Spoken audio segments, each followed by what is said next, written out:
We must recognize that we live in a global world that we cannot escape.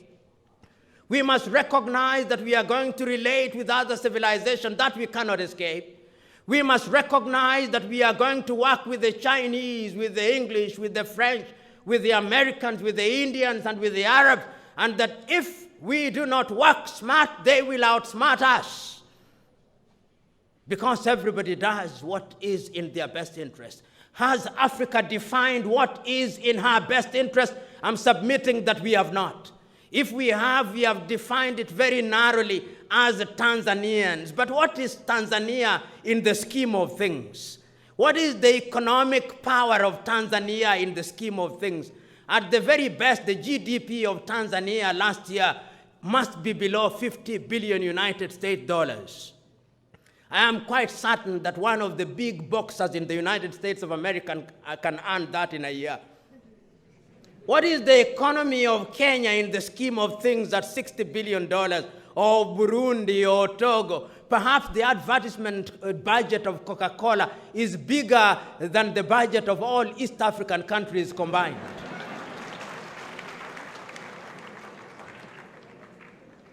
That is the truth. Because I'm submitting to you that the Indian economy alone is bigger than all the economies of African countries combined. India alone. Brazil's economy alone is bigger than all our countries combined. That is why you see when the Chinese president invites African president, all of them, without exception, run to Beijing very quickly. And when they get to Beijing, they are given $60 billion, all of them, the 55 of them, to share. And I ask myself, why don't you ask Nigeria's Aliko Dangote? You don't have to move. Aliko will give you 60 billion. He has it. And if he doesn't have it, you ask Patrick Motsepe from South Africa to add a little more. And if you didn't ask him, and may his soul rest in peace before he passed on, you asked Reginald Mengi here to add a little more. He could. And if it is not much, there is no shortage of Africans who can give you that money. Because there is no free lunch. Because nobody does anything in this cutthroat world where throats are actually cut without having an interest. I'm submitting that in order for Africa to grow, it is we who have gone to school who must ask ourselves, what kind of school did we go to? Is that great Nigerian singer, Fela Kuti, who used to sing in a song that I remind us about, "Teacher, don't teach me nonsense." Perhaps we were taught nonsense. And there is a need to unlearn some of the things that we learned. We have to inspect ourselves, because we who have gone to some kind of formal education in different parts of the world, in our unguarded moments, when you are colonized by the French and you are bragging about your child, you'll hear say, "My child has been admitted at the Sorbonne," if you are from Senegal. But when he's been admitted at the Cheikh Diop University, you don't even say it, because you think instinctively that the Sorbonne is superior. You should hear East Africans and former colonies talking how their children are going to the Ivy League school, not the University of Dar es Salaam. We must decolonize our minds, because the day we decolonize our minds, that is the day we begin to think right. Number two, we must define ourselves. Africa does not define herself. You know, I remember in 1989 when the Soviet Union collapsed. And it then meant that all the countries that had one-party states had to move into multi-party states. We were told by the conceptual West, and when I talk about the conceptual West, I'm including Australia, those countries that are geographically not in the West. They were telling us through their NGOs, and there is no shortage of them, that democracy means, democracy defined by Europe and America, means that you must have multi-party states, and we formed them in the hundreds. Go to the Democratic Republic of Congo. They have 233 political parties. So that if you are looking at the ballot paper in the Democratic Republic of Congo, it is as tall as you are, or as long as you are tall, to speak correct English. Then we were told that democracy means that we must have elections every 5 years.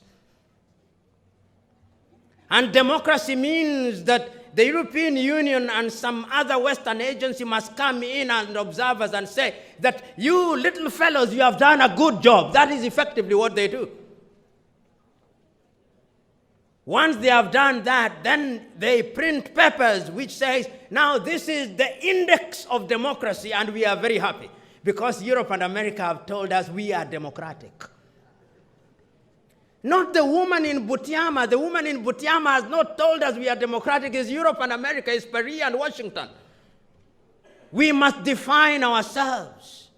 But when they are telling Africans that, they don't tell Kuwait that. No, they don't. They don't tell Singapore that. No.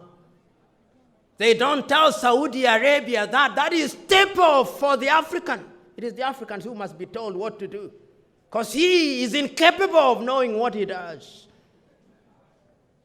We must define ourselves. Who tells us that democracy must be defined by Europe and America? Can't we define our own democracy?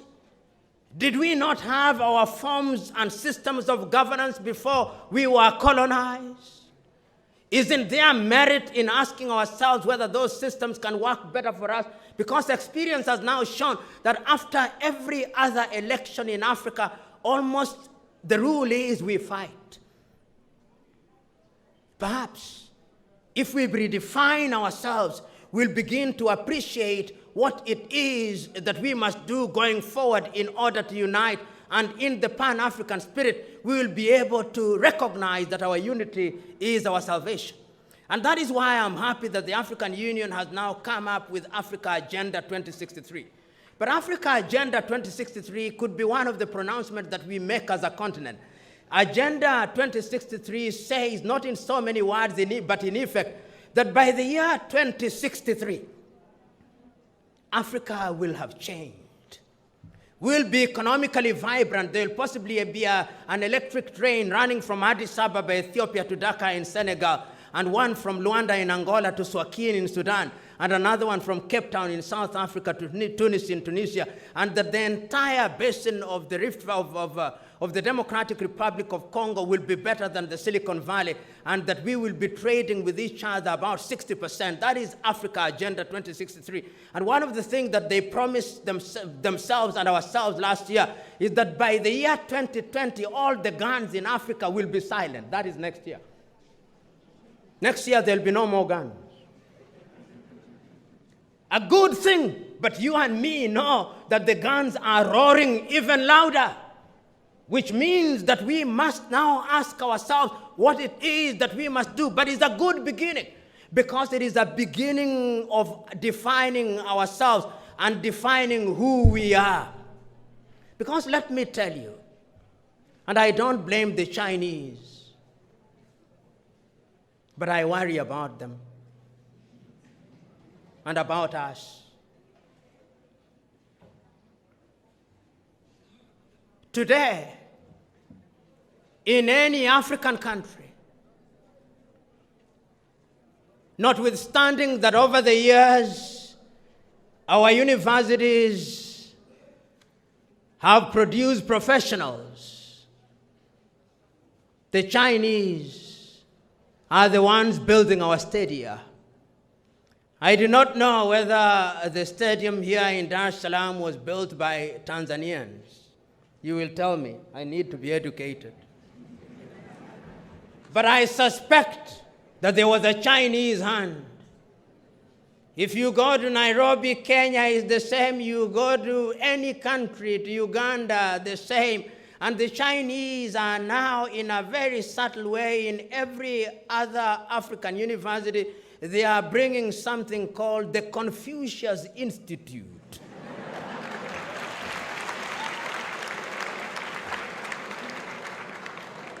Educate me. At the University of Nairobi, there is one. In Makerere, there is one. In Zambia, there is one. My brethren Tanzanians, tell me, do you have one here?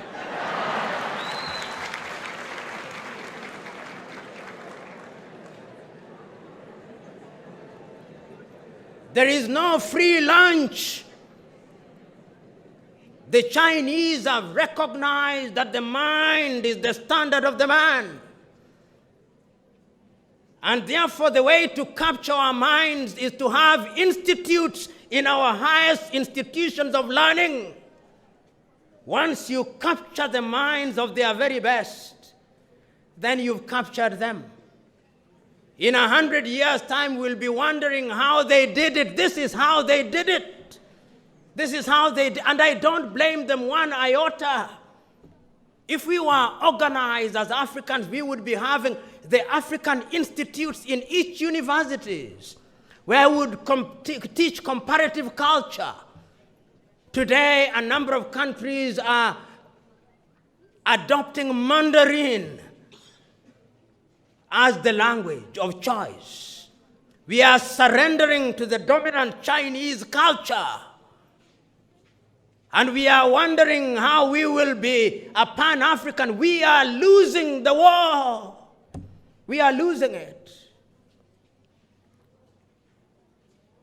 The Chinese know what they want, and they must be celebrated and praised for it. Because any civilization that knows what they want will always reach their destination. Do we know what we want? We don't. We must, in the nature of things, restructure our universities. Time has come that we must ask ourselves, what are we teaching at our universities? What are we teaching? If it is in engineering, you go to many engineering schools in Africa and look at the equipment that is being used. Perhaps in some universities, the equipment should be in the museum alongside the spinning wheel.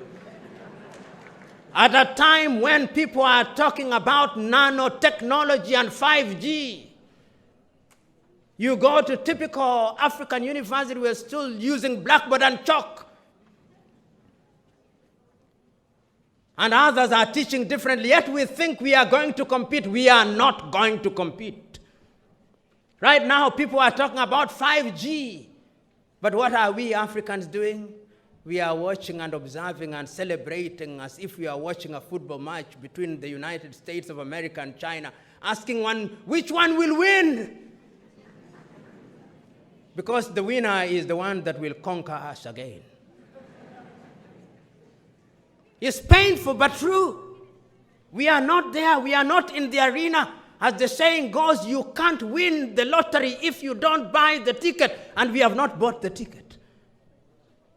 No amount of prayer and fasting is going to help us. We can pray and fast all we want, but God is not a magician.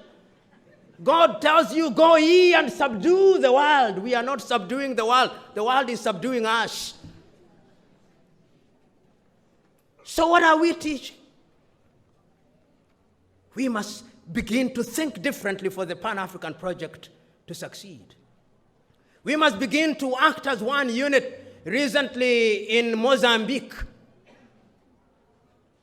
Mother Nature devastated the city of Beira. 90% of it was destroyed. The city of Beira, 90% gone. I waited for Africans to say that we are going to donate 1% of our budget. It is only Namibia and South Africa, and to a certain extent Kenya and a few other countries that went there. But the following week, there was a church in Notre Dame in Paris that burned, and within 1 week, they had raised 1 billion. In fact, more, I think, or approaching 1 trillion, including a donation from a traditional chief in Côte d'Ivoire, who was very devastated that one of his brothers or somebody related to him had been baptized at the church in Notre Dame. If you now go to Beira, it is not African engineers who are involved in restoring or African professionals. You will discover that some Portuguese firm, possibly, and some Chinese firm are the ones who are involved. Africa is now in the business of discovering natural gas and oil. Who is exploiting that oil? If it is not tallow, it is ELF. If it is not ELF, it is ExxonMobil. If it is not ExxonMobil, it is Total. Africa, Ali Mazrui was right, produces what it does not consume and consumes what it does not produce. We know, but we must remind ourselves, because sometimes we sit pretty and think that everything is fine. Everything is not fine. You are here. Allow me to be morbid. In 100 years' time, all of you will be upstairs. All of you. Without exception. All of you. But I want you to imagine for one moment how Africa will be. You know, some times ago, the Chinese, and I'm on the Chinese because I'm seeing them. I never saw the white man coming. I was too young or unborn. But this one I can see. The Chinese had a policy of only one child. Then suddenly they said, we are now allowing couples to have a second child. That second child is going to be here. That second child is the child that is going to conquer us if we are not organized. I do not know, but when I travel across the continent of Africa, I see Chinese, very quiet, and African middle class is happiest when they go to a Chinese restaurant on Saturday. We are going for Chinese dinner. It is a statement of how sophisticated we are.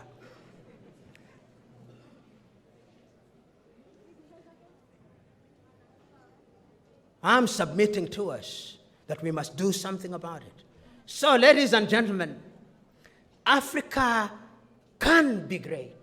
And Africa must be great. But we must begin to do something about it. The question is, what are we doing? The problem that some of us have is that we feel helpless. We hold the view that we are not in political positions, and therefore we cannot influence processes. My good friend Pole Pole is here, and he is a politician whom I know. The question is, what must you do within your systems in the political arena to begin to energize processes? One must ask, for example, here in the East African region, what are we doing to ensure that in this region we think as one? I fly from Nairobi 1 hour, 5 minutes, and I now have to grapple with Tanzanian shilling. My Kenyan shilling becomes suddenly useless. I leave Tanzania, I go to Burundi, I grapple with the Burundian franc. I leave Burundi, I grapple with the Rwandese franc. I go to Uganda, I'm grappling with the Ugandan shilling. I move upstairs, I'm dealing with the pound. I move to Angola, I'm dealing with the kwanza. 55, almost 50 currencies, which are effectively useless. Because even the leaders don't believe in them. When the Sudanese head of state is arrested and they search his house, you don't find the Sudanese pound. You find the American dollar. And you find the euro. We also don't have faith in our own currencies. And our currencies are going to remain weak as long as we are not united. So in the East African region, what can we do? I travel, and I get to Julius Kambarage International Airport, and I'm told very politely, as is the culture in Tanzania, jaza fomu ya kuingia. And I obey. But should I, after flying for 1 hour, 5 minutes, an American will fly from Boston in Massachusetts to Oakland in California, 6 hours later, no forms filled, no yellow fever certificate, no passport, no new telephone number. The country works. Here, I'm now in 255, having migrated from 254. I'm dealing with Tigo, and even Tigo is not Tanzania. I'm dealing with Airtel, even Airtel is not Tanzania. I'm dealing with Vodafone. We own nothing. Pole pole. .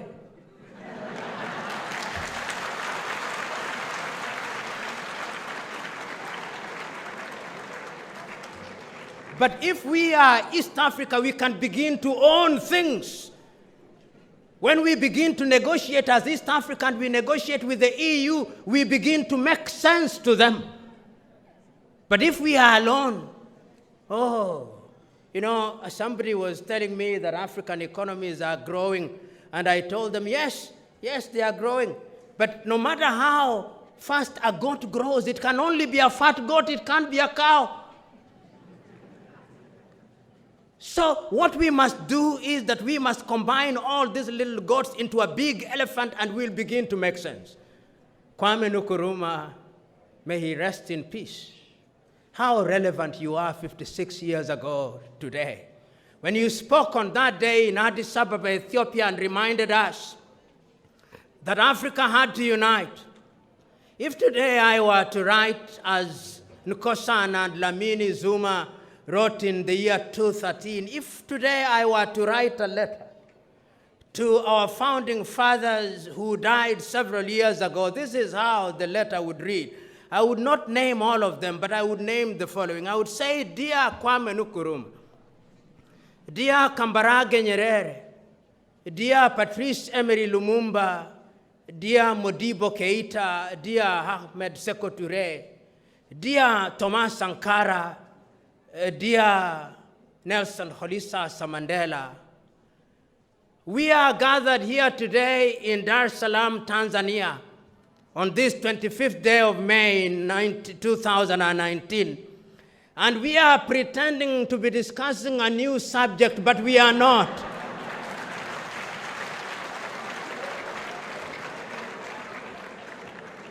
In fact, my dear fathers, we are discussing something that you discussed 56 years ago.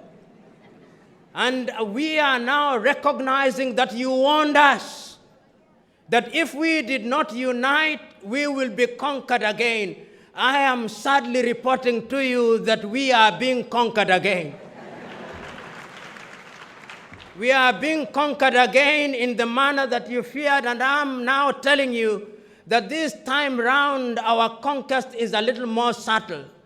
I am telling you, Osagyefo, that now, although in 1961 you had created the University of Ghana at Legon, and you had also created the University of Science and Technology, in many African universities we are now accommodating Confucius Institutes. Osagyefo, we do not know what they are going to teach there in 100 years' time. But for the moment, they tell us is aid and that they like us. But Osagyefo, I agree with you, there is no free lunch. We are also sitting here today in Dar es Salaam, Tanzania, the home of your brother, Julius Kambarage Nyerere. And we also are reminding ourselves that Nyerere came up with a philosophy called Ujamaa, which was self-reliance. We can now tell you that in substance, Mwalimu was right. But unfortunately, we are still importing things from Europe. We now have mobile phones, which you did not have when you were alive. But unfortunately, Mwalimu, those mobile phones, none of them is made in Africa. Last week, we saw an attempt by somebody to claim that one was made in Rwanda, but I suspect it was only assembled in Rwanda. Mwalimu, we are trying. I can now also confirm to you that we have many political parties, just as you feared, Osagyefo. In Congo, there are 233. But Congo is not at peace. In Tanzania, they don't have very many, but I can assure you CCM is still doing very well.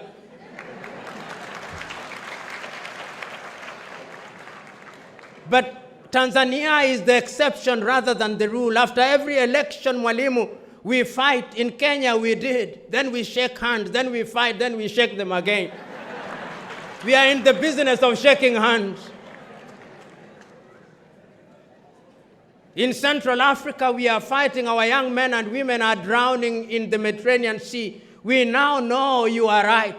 And therefore, going forward, we are today taking a solemn vow that each one of us will use the resources at our disposal, and that we are going as a product of this conference to send a paper which will emanate out of Julius Kambarage Festival, which paper will be sent to the African Union. And that paper will tell the African Union that there is a sense of urgency. And it will not stop there. That paper will also be sent to all the 55 African heads of state, reminding them that there is need for Africa to trade with ourselves, that there is need for Africans to travel on one visa, that there is need for Africans to have one currency, that there is need for Africans to define ourselves. And Osagyefo, I remind you, I remember during your lifetime, you hosted both Malcolm X and Martin Luther King Jr. And I am reminded that at one time he was asking his people in the United States of America how long it would take to unite Africa. We are now telling you that it's not too long. It is not going to be long, because young men and women are now telling us that we unite or we perish. Osagyefo, Mwalimu Seko, I would have written a longer letter, but I can now see that my audience wants to go for lunch. Permit me, therefore, to stop here in the knowledge that Pan-Africanism is alive and well, and Africa will realize our potential even if it takes 100 years. God bless you.